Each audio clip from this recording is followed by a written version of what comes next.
This is the morning brief from the Economic Times.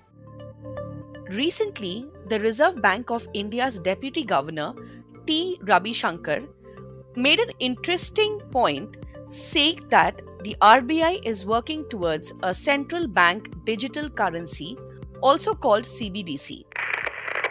As they say, every idea will have to wait for its time. Perhaps the idea for CBDCs is near. Now, CBDC is a form of virtual currency that will be issued by the RBI. Interestingly, this step mirrors the thinking of central banks around the globe who are not comfortable with the rise of cryptocurrencies and would definitely prefer consumers using a more stable, regulated alternative than a volatile, privately held crypto asset like a Bitcoin. So, how long will it be before we start using a CBDC instead of cash? Also, are the crypto firms spooked with RBI's very own digital currency? I'm Devina Sengupta and you are listening to the Morning Brief.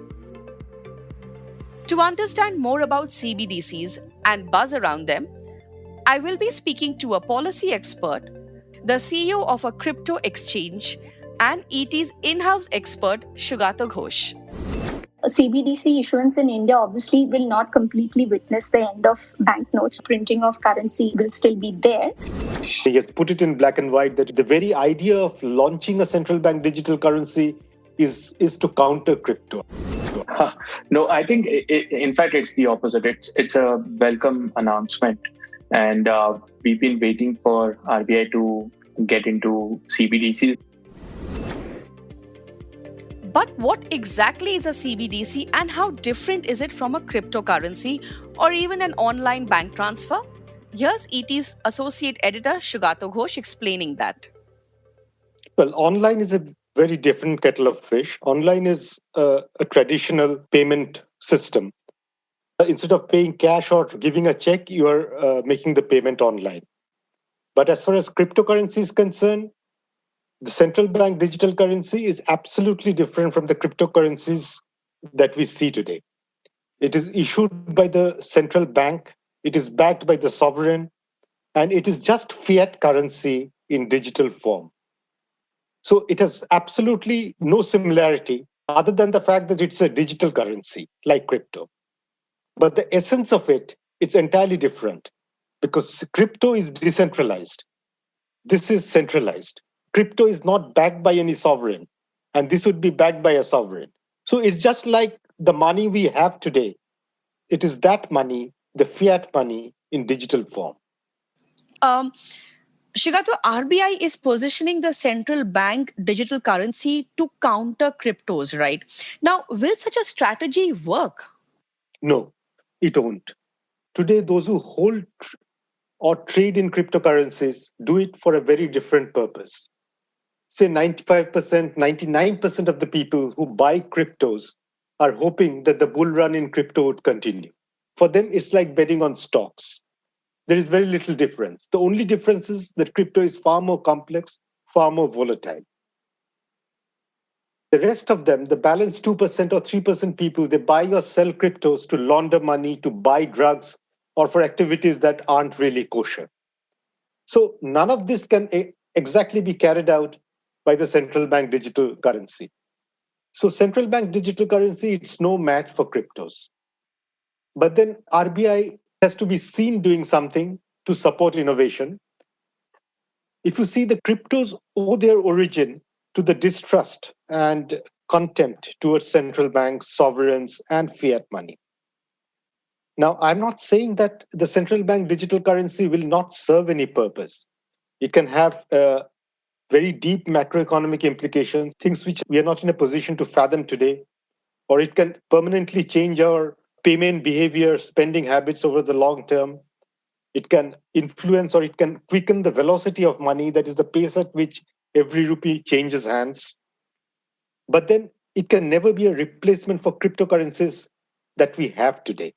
So there could be a possibility that both the digital forms of currency might run parallelly. Is that correct then, Sugata?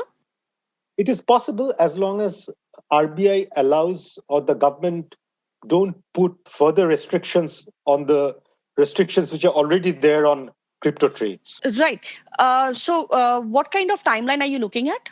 I would say that RBI can maybe in the next 1 year can start a pilot project, but the actual launch of central bank digital currencies and that becoming part of the money supply is a long time away. Right. So we're leaving it at least few years before we can start using it. No, easily. Tell me something. Can't one use a central bank digital currency to directly transfer funds without using banking channels? Probably yes. I mean, whatever little information we have today, this should be possible. So suppose you may have a private digital wallet, and in that you store the central bank digital currency, just as you hold your cryptos in an electronic wallet on your computer or on the mobile or in a pen drive or with the wallet you have with the exchange, say like WazirX or ZepPay, from where you have bought the cryptos. Now, once you have that central bank digital currency, you can directly transfer that digital currency from your wallet to someone else's wallet. Now, that person could be anywhere in the world. Now, theoretically. Now, when you do that, you bypass the entire banking system. So just as it happens in case of cryptos, it should be possible in case of central bank digital currency. But RBI is saying that, look, even if you are allowed to bypass banks, you cannot avoid the central bank. Right. And this is something which we have also discussed in many episodes before also, that RBI is not comfortable with cryptocurrency. Well, it has been a sigh of relief, welcome, even cheer for the crypto sector in Indian markets after the RBI notification, which says that the banks and other entities cannot cite April 2018 circular. Well, this was a circular that RBI had put at that point in time, telling banks to suspend all kind of financial activities or services to cryptocurrencies as a sector. The circular suspending banking services to virtual currencies was actually set aside by Supreme Court in March 2020. But since then, the RBI had not come out with another circular supporting this or changing its circular from April 2018. One thing is clear is that even down the last few years, RBI's views on cryptos haven't changed. They are just not okay with this parallel form of currency. Could you throw some more light on this, Sugata? RBI has made it abundantly clear, even in the recent speech made by Deputy Governor Ravi Shankar. He has only added to the mystery and suspicion that surrounds crypto. He has put it in black and white that the very idea of launching a central bank digital currency is to counter crypto. I mean, that is the impression one gets when you read that speech of his. Interestingly, this is one area where India is very similar to China, where the People's Bank of China is launching digital currency. That is a central bank digital currency, the Chinese equivalent. While many countries are exploring a state-backed digital currency, China has gone farther than any major economy. The digital yuan is issued by the central bank, just like paper notes. It resembles cryptocurrency in that it's computer code and is stored in a digital wallet. But unlike crypto, eCNY is tied to the Chinese government. China's central bank has also said it plans to gradually replace all cash and coins with the digital yuan. But then the Chinese government has clamped down on private virtual currencies, that is the cryptocurrencies of today. Right. And I think it's called eCNY. Sugata, how are regulators in Europe dealing with cryptos and fears that it could be an avenue to launder money? Even advocates of innovation would admit that there are genuine concerns. I mean, there is no going away from that. In 2019, the world's anti-money laundering task force, that is the FATF, came out with what they called a travel rule. It's a rule that requires exchanges, custodians, wallet providers, everyone to share info so that regulators and law enforcement authorities find out who is sending a crypto to whom. But then it is not a foolproof process. It's a work in progress. And there will always be some leakage where some cryptos will always be hidden in some private wallets which nobody will get to know. While Sugata succinctly explained how RBI will counter cryptos, privacy concerns of digital currencies and regulatory challenges became key to my discussion with Shehnaz Ahmed. Shehnaz is a senior resident fellow and fintech lead at Vidhi Centre for Legal Policy, which is an independent policy think tank. In fact, it was at an event organized by Vidhi Centre where RBI Deputy Governor T. Ravi Shankar made the CBDC announcement. In India, the high-level interministerial committee, constituted in the Ministry of Finance, has examined the policy and legal framework and has recommended the introduction of CBDC as a digital form of fiat money in India. Thank you, Shehnaz, for being with us on the morning brief.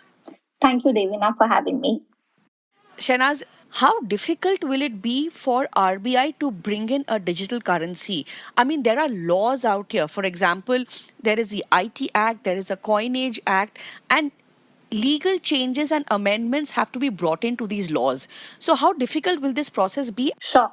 Now, for any central bank, getting the legal foundations right for central bank digital currency issuance is significant to protect itself from legal, financial, and reputational risks.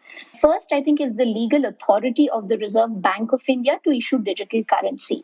So, currently, the Reserve Bank of India Act empowers RBI to issue only banknotes. So, the RBI Act has to be amended to empower RBI to issue digital currency. The second issue is the regulation of intermediaries in the CBDC ecosystem.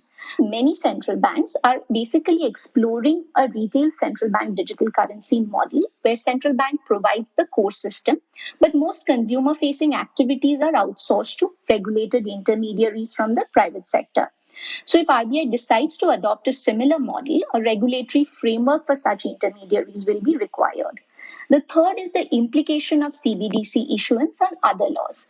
This includes the data protection laws, information technology law, and prevention of money laundering laws and its applicability to RBI and intermediaries in the CBDC ecosystem.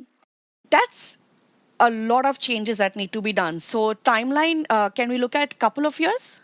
Definitely. I think most central banks that are even trying to understand CBDC are keep a minimum of 5 years in mind for exploring even the use cases, pilots, and design. So, law itself will be the secondary phase of it.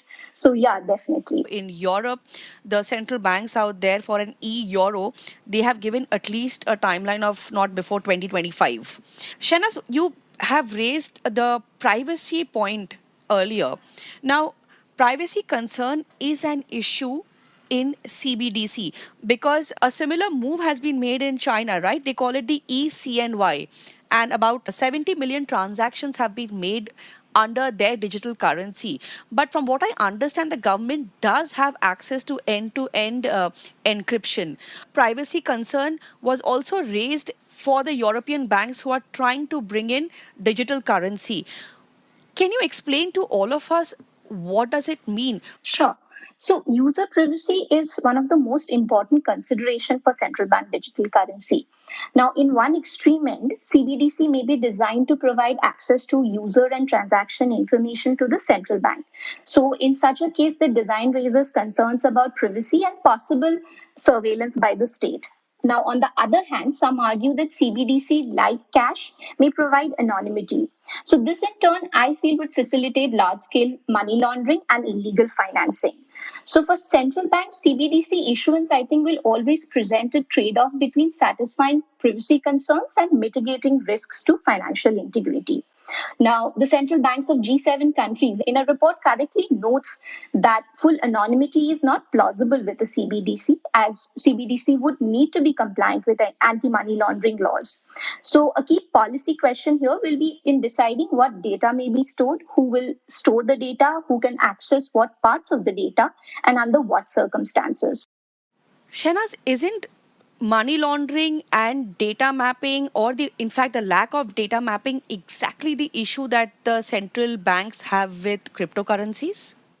Yes, that's definitely an issue that is there, and perhaps that is also one of the reasons, perhaps, why the central banks in different countries are looking at CBDC to kind of evolve or kind of design a system in which both user privacy as well as concerns from a financial regulation perspective can be taken care of.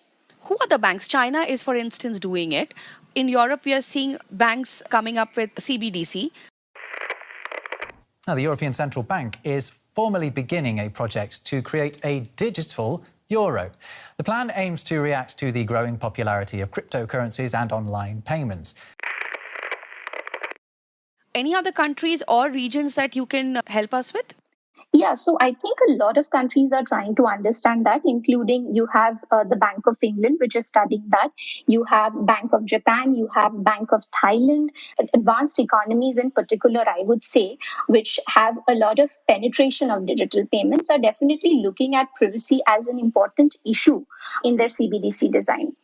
Shehnaz, tell me something. Will cash in the future become obsolete? No. I think that's something that I think we all need to remember, that for central bank, digital currency is typically not viewed by central banks as substitute to cash. So most central banks that we have also studied is basically looking at CBDC as a complement to cash, especially for countries like India, where there is still a huge dependency on cash. I do not see this happening as of now. Having said that, there are also advanced economies like Sweden and perhaps certain EU countries which are kind of looking at CBDC because there is a decline in the use of cash. How expensive is it to print currencies, and how much will it be economically helpful to have digital currencies? CBDC issuance in India obviously will not completely witness the end of banknotes. Printing of currency will still be there. Having said that, I think what needs to consider is that India's dependency on cash actually imposes a lot of costs on the government and its agency. Now, this is not just restricted to printing of currency costs, but also the prevalence of cash leads to perhaps a sort of informal or shadow economy, which in turn imposes additional costs associated with black money, tax evasion, and counterfeit currency. So CBDC issuance may be an important consideration in this regard. However, this must also be viewed against costs associated with developing and operating CBDC infrastructure. Now, this will also include costs involved in ensuring CBDC systems can interoperate with existing payment solutions. So evidently, I think issuing CBDC is a challenging task, and therefore for RBI, it will require them to kind of undertake a sort of a cost-benefit analysis to evaluate whether the scale of investments in CBDC ecosystem actually justifies the opportunities presented by it for India. Are crypto firms threatened with RBI's CBDC proposal? Nischal Shetty, the co-founder and CEO of crypto exchange WazirX, had a very interesting response. No, I think in fact it's the opposite. It's a welcome announcement, and we've been waiting for RBI to get into CBDCs, because if you look at the global landscape, a lot of countries have already gotten into it. Especially China has been already testing out CBDCs amongst the local population there. So I think in general, it's a great move for the RBI to get into CBDC. It's interesting because almost all of us thought that this is going to shake up the cryptocurrency world, but then clearly you're okay with competition coming in. See, the thing is, I think it's because there's a misconception where to the general population, what it seems like is every crypto is a currency and it's here to compete with the INR. But the true understanding of crypto is that it's classified into 4 major categories, and currency is just one of those categories.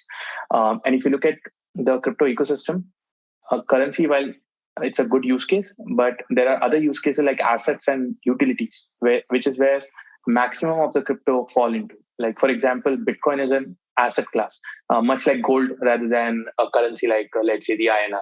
So that's probably the biggest reason why the sector is not really concerned.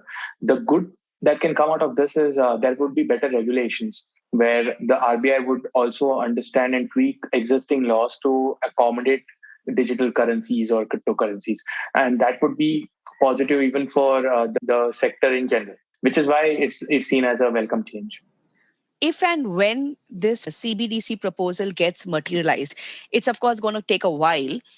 Will it sway the consumers towards digital currency? For instance, would I be more swayed to go for a CBDC, which I know has the backing of the sovereign, than take a bet in the crypto world? I think both are complementary. So it's not going to be a this or that. It's this and that. The good thing about CBDC is it will definitely onboard a ton of people. In fact, the entire nation will wake up to the idea of crypto. And that's going to be a significant move. If you look at the ecosystem today, there are maybe 15 to 20 million people in India. That's about 2% of the population, which is probably into crypto today. And I think launching CBDC will just skyrocket this number, because CBDC is more like a digital form of cash itself. As a user, you don't even need a bank account. So imagine like India has about 200, 300 million people who do not have bank accounts today, but they definitely have a mobile phone and internet. And all that, RBI needs to do is just make this accessible to those people, where you will see a massive number of people getting into crypto. So I think CBDCs will act like that catalyst for a large part of India to get onboarded to crypto, understand what it is. And from there, they will then move on to other cryptos like Bitcoin, Ethereum, and all the others. Oh, interesting. So one could be for daily usage and one would be for more future. Absolutely. And as an investment, as a way to increase your wealth eventually. Nischal welcoming CBDC is a surprise. But one thing for sure, the customers like you and me will definitely have more options in the near future. Thank you, Nischal, Sugata, and Shehnaz for decoding RBI CBDC for us. India is galloping in the digital adoptions. Barely had we gotten used to digital pay wallets when crypto excitement hit many of us. In a few years, if and when CBDC becomes a reality, the physical wallet for many of us will become non-existent. I'm Devina Sengupta and you're listening to The Morning Brief. This episode was edited and coordinated by Nehal Chaliawala. I hope you enjoyed listening to the episode. Do send in your feedback to themorningbrief@timesgroup.com and share the episode on your social media networks. The Morning Brief airs every Tuesday, Thursday, and Friday. Thank you for listening and have a nice day ahead. Credits for all external clips used in this episode have been mentioned in the episode description.